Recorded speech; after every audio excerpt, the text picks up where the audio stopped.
Hello folks, welcome to Walkie Talkie. I want to talk to you about something that I observed. I don't come into town that often, but on this occasion I had came off an intercity vehicle to go and get a train. Right, and there had been some kind of sports event today. Right, that's not unknown to any other town or city. But the way Glasgow City Council manages the roads and cuts roads off, there were so many roads cut off that it was crippling the town. Right, and on our bus, we were maybe about 5 minutes early coming into Glasgow. As soon as we hit Kingston, boom, that was all gone. And the driver dropped me off. He actually just kindly dropped me off at a roadside where there was pavement, and we were 20 minutes late. When that bus got to its end departure place, it was more than 40 minutes late. Does anyone else think that is a little unacceptable? Now, I can bear witness to sports events happening in all sorts of cities: Newcastle, Manchester, Leeds, Birmingham, London.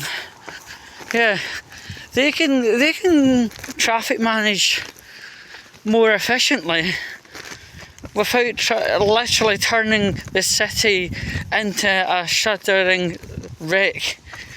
And what I mean by that is, like, as I say, the roads were cut off, so many were cut off, the town was actually quiet. Right? There was no cars going up and down. The green men were stuck on green because there's not going to be anything coming up and down. It doesn't just bring the town into total silence and a total pause, but it stretches out to the suburbs. The French say en banlieue, right? And then it even stretches out further still, because, let's say for instance, John Bloggs is waiting for his bus to Helensburgh from Dumbarton 40 minutes past after when it's meant to be due. I think that's terrible. Other cities seem to have it sussed in a much more palatable way, where the sports event happens, the traffic happens, and people can go about their daily duties and or even go to work. And then also a sexy little caveat called, if an emergency happened and the fire brigade needed to get in to deal with a building fire or something like that, they would be able to get in, and everyone's accommodated for, and there's no disparity. It's lousy. I mean, without going into too much, our bus, for whatever reason, had no functioning toilet, and when people were realising they were having to wait northwards a half an hour to get to end location, they were not just unhappy, but they were in pain.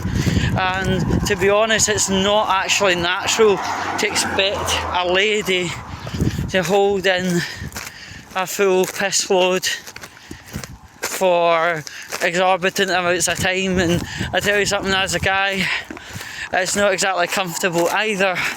But obviously men and women are different physiologies. That's a walkie-talkie for another day. But I just think the way Glasgow City traffic manage when events are on is absolutely shocking. Like, for that to be happening, and I timed the bus to cover about 300 yards, took 20 minutes. Why? And why was everything diverted onto one street rather than have the, out of city vehicles use one street and surrounding or in-city vehicles use another street. That would have made more sense, but you know, city council aren't the best at traffic management, and yeah, I even popped into a wee bar just to grab a quick something to refresh myself because I hadn't drank in 3 hours. And I tell you something, the bar, there was 3 of us in. There was myself, someone that was leaving, and someone that obviously he was just quite happy staying put. But that should have been a full bar. But anyway, I think basically a general summary, other cities have dealt with this okay. Why not City Council of Glasgow? I mean, what they do say in the digger about you know, the marching powder is correct. Instead of spending money on that shite, right, they could actually get better traffic planners, or they call it in the industry traffic managers. If we do that, we might get something better, and we won't have such detrimental effects every time somebody wants to run a bike round George Square. It's not good. Not everyone has the amount of time to sit in their car or on a bus waiting 30-40 minutes until whatever event clears. And apart from anything, that we not meant to be doing our net zero and our ELF 6, Euro 6, you know. I suppose that's a rather convenient pick and choose topic, you know. Do your net zero LEZ5 or whatever it is Monday through to Saturday, and then press the fuck it button for Sunday. Pick and choose from Glasgow City Council.